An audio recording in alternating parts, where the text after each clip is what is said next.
আসসালামু আলাইকুম আমার প্রিয় ভাই বোনেরা, নতুন দিনে নতুন আরেকটি ভিডিও নিয়ে আপনাদের মাঝে হাজির হলাম। আজকের দিনটা শুরু করলাম একরাশ ফুলের শুভেচ্ছা দিয়ে। ফুলগুলা কেমন হয়েছে বলেন তো?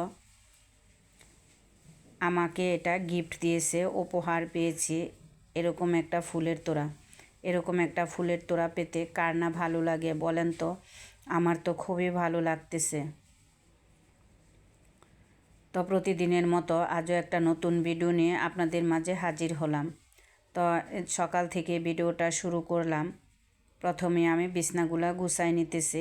আমাদের এখানে তো তেমন একটা শীত নাই, একটা পাতলা কম্বল নিয়ে শুইলেই হয়, ভারী কিছু লাগে না। কমফোর্ট বের করছিলাম, পরে কয়েকদিন রাইখা কমফোর্টটা আমি উঠাই ফেলছি। তো এই যে নামাজ পড়ে আজকে আর যাই নামাজটা এখান থেকে নেই। তো ঘরগুলা গুছে এইখানে আমি বড় মেয়ে অফিসে যাবে, আমার এখানে আসছে, থাকবে কিছুদিন, বেড়াইতে আসছে। তো ওর জন্য আমি আবার নাস্তা রেডি করে দিতেছি। তো আজকে এত সকালে রুটি বানাই নাই। তো 8টা বাজে চলে যাবে, ও 9টা থেকে অফিস। তো প্রতিদিন তো আর থাকে না, সপ্তাহে একদিন থাকে 9টা থেকে, একদিন 11টা থেকে, আর অন্য দিন বাসায় থাকে। এর জন্য ওর নাস্তা রেডি করে দিয়ে এখন কিন্তু আমি পাকঘরে চলে আসছি। পাকঘরটা পরিষ্কার করতে রাতের বেলা পরিষ্কার করে রাখি, তারপরেও কিন্তু সকালে একটু পরিষ্কার না করলে আমার কাছে ভালো লাগে না। তেলাপোকা এত হাঁটাহাঁটি করে, আর কখন চুলার উপর কোনটা পড়ে যায়, এই জন্য আমি প্রতিদিনই এইভাবে চুলাগুলো পরিষ্কার করে তারপরে রান্না বান্না করি। কিন্তু আজকে এত সকালে উঠছি, মেয়ের নাস্তা রেডি করার সময় আর চুলাটা পরিষ্কার করতে সময় পাই নাই। মেয়ের নাস্তা রেডি করে দিয়েই কিন্তু চুলাটা পরিষ্কার করে নিতেছি। তো সারাদিন যত কাজই করি, কাজ কিন্তু একদম শেষ হয় না, সারাক্ষণ করতেই থাকি। কিভাবে যে দিন চলে যায় তাও জানি না। আমরা নারীরা সব সময় কাজ করি, সারাক্ষণ করি। সকাল সেই 5টা থেকে শুরু হয়, রাতের 12টা পর্যন্ত কাজ করতেই থাকি। তারপরও দেখবেন একটা না একটা কাজ থাকেই। আর একদিন যদি একটু অবহেলা করি, পরের দিন কিন্তু কাজের অনেক চাপ পড়ে যায়। তারপরে যে রুটি বানিয়ে নাস্তা করতে চলে আসছি। তো গতকালের একটু তরকারি আছে, সেটা দিয়ে খেয়ে নিব। বাসি তরকারি দিয়ে খাওয়াটা কিন্তু ঠিক না, গ্যাসের অনেক সমস্যা হয়। আর এই যে এখানে আমি 2 কেজি মরিচ নিয়ে আসছি, এখন আমি মরিচগুলা ভাঙাবো। এই যে দেখেন আমার বাগানের কয়টা গাছ আছে, বেশি গাছ নাই। এক সময় অনেক গাছ ছিল, এখন একটা গাছও নাই, সবগুলা নষ্ট হয়ে গেছে। আর আমার বারান্দাটা একেবারেই ছোট, এই জন্য আমি এখন আর গাছ আনি না। কারণ এখানে একটু কাপড় চোপড় নাড়তে হয়, এখানে যদি আমি গাছ দিয়ে ভরে রাখি, কোথায় আমি কাপড় নাড়বো? এই জন্য আমি আর তেমন একটা গাছ আনি না, ইচ্ছা করে আনি না। এক সময় 3টা বারান্দা ছিল, সেখানে আমার প্রচুর গাছ ছিল। তো সেই গাছগুলো অবহেলায় মরে গেছে, সবাইকে দিয়ে ফেলছি, আর যেটা না দেওয়ার সেটা এভাবে রেখে চলে আসছি। আসলে কার কখন কোন সময় কোথায় থাকতে হবে এটা আল্লাহ পাকই জানেন ভালো করে। কোথায় থাকলে কোন বান্দার মঙ্গল সেটা খুব ভালোই আল্লাহ জানেন। তো আমি এই যে মরিচগুলা কিন্তু সব সময় একসাথে ভাঙ্গাই নিই, মরিচগুলা শুকাই আমি ভাঙ্গাইতে দিব। তো এই যে নাস্তা করে এখন আমি একটু সেলাই করে নিব মেয়ের জামা। আর আমি কিন্তু একদিনে একটা জামা বানাইতে পারি না, আমার কিন্তু 2 দিন সময় লাগে। 2 দিনে একটা জামা বানাই, একটা পায়জামা হইলেও কিন্তু আমি একসাথে বসে বানাইতে পারি না, কারণ এখন অনেক কাজ থাকে, রান্না বান্না, ছোট দিন। আর ছোট দিন ছাড়াও কিন্তু আমি পারি না, কাজটা সব কমপ্লিট করে পরে না সেলাই করতে হয়। তো এই যে আজকে একটু করব, আর দেখা যাবে যে আবার আরেক দিন একটু করে এই জামাটা আমি কমপ্লিট করব। তারপরও আমি মনে করি যে আমার নিজেরটা নিজে বানায় পড়তে পারি, মেয়েদেরটা বানায় দিতে পারি, এটাই আমার কাছে অনেক কিছু। তো এটা আমি মেয়ের জন্য বানাইতেছি। তা আমার প্রিয় ভাই বোনেরা, আপনারা সবাই কেমন আছেন? আশা করি সবাই ভালো আছেন, আমিও ভালো আছি আলহামদুলিল্লাহ। তা আমার ভিডিওটা যে যেখান থেকে দেখতেছেন, কাছে এবং দূরে, দেশ এবং দেশের বাহিরে, সবাইকে জানাই অন্তরের অন্তঃস্থল থেকে অফুরন্ত ভালোবাসা। তারপরে যে সবজি কাটার আমি কাপড় সেলাই করতেছি, এই সুযোগে আমার হাজব্যান্ড বাজারে গেছে, বাজার থেকে কি কি আনলো সেটাই একটু আপনাদের সাথে শেয়ার করতেছি। তো এখন কাঁচামরিচের দাম কম, দেখেন কতগুলা কাঁচামরিচ নিয়ে আসছে, গাজর নিয়ে আসছে। এখন সবজিটা অনেক আনে, বলে যে এখন সবজির দাম কম, একটু বেশি করে সবজি খাও।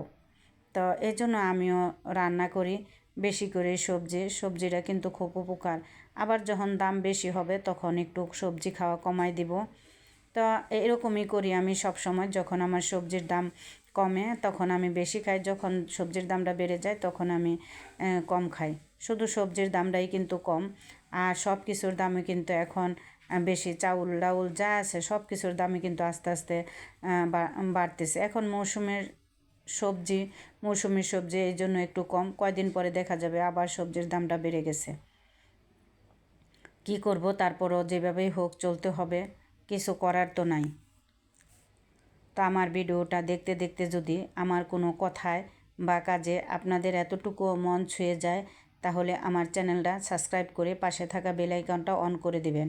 তাহলে আমি ভিডিও ছাড়া মাত্রই আপনাদের কাছে পৌঁছায় যাবে। আজ হয়তো আমার ভিডিওটা ভালো লাগে না, কাল হয়তো ভালো লাগতেও পারে। কখন কার কোন কাজ দেখে ভালো লাগে কেউ বলতে পারে না। দেখতে থাকুন, দেখতে দেখতে ভালো লাগা হয়ে যাবে। আর আমার ভিডিওটা দেখতে দেখতে যারা এই পর্যন্ত চলে আসছেন, প্লিজ আপনারা একটা লাইক দিয়ে ভিডিওর বাকিটা সময় আমার সঙ্গেই থাকুন। আমার যে পরিমাণ কমেন্ট পড়ে সেই পরিমাণ কিন্তু লাইক পড়ে না। আমার আপুরা হয়তোবা ভাবেন ভিডিওটা দেখে কমেন্ট করে লাইক দিয়ে চলে যাব, কমেন্টটা ঠিকই করেন, লাইকটা কিন্তু করেন না। আপনার একটা লাইক করতে কোনো টাকা পয়সা কিছুই লাগবে না, শুধু ভালো মনটা লাগবে। আপনার মনটা ভালো হলেই একটা লাইক দিতে পারবেন। আপনার একটা লাইক কোনো টাকা পয়সা লাগবে না, আমার কিন্তু অনেক উপকার হবে। আমরা তো কাউকে টাকা পয়সা দিয়ে উপকার করতে পারবো না। আমার যদি টাকা পয়সা ছাড়া কাউকে একটু উপকার করতে পারি, তাহলে ক্ষতি কিসের? তারপরে দেখেন এই যে আমি এইখানে সিম ভাজি বসাই দিয়ে ওই পাশের চুলায় দিয়ে এই পাশের চুলায় আবার পাতাকপি ভাজি করে নিতেছি। পাতাকপিটা আমার পরিমাণে অনেক হয়ে গেছে, ফ্রাই প্যানে জায়গা হইতেছে না। তো বেশি বেশি সবজি রান্না করলাম, যেন আজকে সবসময় রান্না করি যখন মানে সবজিটার দাম কম হয়, তো আজকে একটু হয়তো পরিমাণে বেশি হয়ে গেছে, এই জন্য ফ্রাই প্যানের জায়গা হইতেছে না। আর সিম আর আলু ভাজি করলাম, ওইটাও কিন্তু ওই ফ্রাই প্যানে হবে না, দিয়ে আমি বড় কড়াইটাতে দিয়ে দিলাম। সবজিটা আমাদের সবারই খাওয়া দরকার, স্বাস্থ্যের জন্য খুবই উপকারী। আর আমার ভিডিওর মধ্যে যদি আমার কোনো কথায় আপনাদের কারো মনে কষ্ট লেগে যায়, তাহলে সবাই ক্ষমার দৃষ্টিতে দেখবেন। কারণ আমি মানুষ মাত্রই ভুল হয়, আমিও ভুলের ঊর্ধ্বে নই। আমরা কখন দুনিয়া ছেড়ে চলে যাব কেউ বলতে পারে না। আসার সিরিয়াল আছে, যাওয়ার কোনো সিরিয়াল নেই। আমি কিন্তু আজকে ভিডিওতে কয়েকবার কাইটা কাইটা ভয়েস দিতেছি, জানি না এক একটা ভয়েস হয়তো বা এক এক রকম হতে পারে। প্লিজ আপনারা কেউ কিছু মনে করবেন না। ভয়েস দেওয়াটা মানে মনে হয় যেন একটা যুদ্ধক্ষেত্র। ভয়েসটা দেওয়া হলে মানে একদম শান্তি, ইস কি যে শান্তি। আর ভয়েসটা দেওয়ার আগে মনে হয় যেন কিভাবে দিব। আর ভয়েস দেওয়ার আগে অনেক সময় অনেক কিছু ভাবি যে আজকে আমার প্রিয় বন্ধুদের সাথে শেয়ার করব, কিন্তু ভয়েস দিতে আসলে মানে মনেই থাকে না আমার ভয়েস দেওয়ার জন্য, মানে কি বলবো সেটা বলার জন্য। আমার অনেক প্রিয় প্রিয় আপুরা আছে আমার ভিডিওতে এসে এত সুন্দর সুন্দর কমেন্ট করেন, আমি কমেন্ট পড়ে অনেক ভালো লাগে। তো আমার সেই আপুদের প্রতি আমি চিরকৃতজ্ঞ। আমার ভিডিওটার মধ্যে দেখেন সেই নিত্যদিনের কাজকর্মই দেখায়, আর তেমন কিছুই দেখাইতে পারি না। তারপরও যারা আমার ভিডিওটা ধৈর্য সহকারে দেখেন, তাদের প্রতি আমি চিরকৃতজ্ঞ। আর আপনাদের প্রতি রইল আমার অনেক অনেক ভালোবাসা। আমার ভিডিওতে অনেক নতুন নতুন আপুরা আসতেছেন, তা আপনাদের প্রতি রইল আমার পক্ষ থেকে অনেক অনেক ভালোবাসা ও দোয়া। তো ভিডিওর শুরুতে যে ফুলটা দেখাইছিলাম যে আমার প্রিয় মানুষের কাছ থেকে, এটা আমি গিফট পাইছি। তো এই ফুলটা আমার মেয়ে আনা দিছে, দুই মেয়ে বুদ্ধি করে আনছে জাম্মুকে আজকে আমরা একটা ফুল গিফট করব। কারণ সব সময় তো খাবার আনে, দেখেন আপনারা যারা আমার পুরানা আপুরা আছেন, প্রিয় আপুরা আছেন, তারা দেখেন যে মাঝে মধ্যে এরকম করে নিয়ে আসে।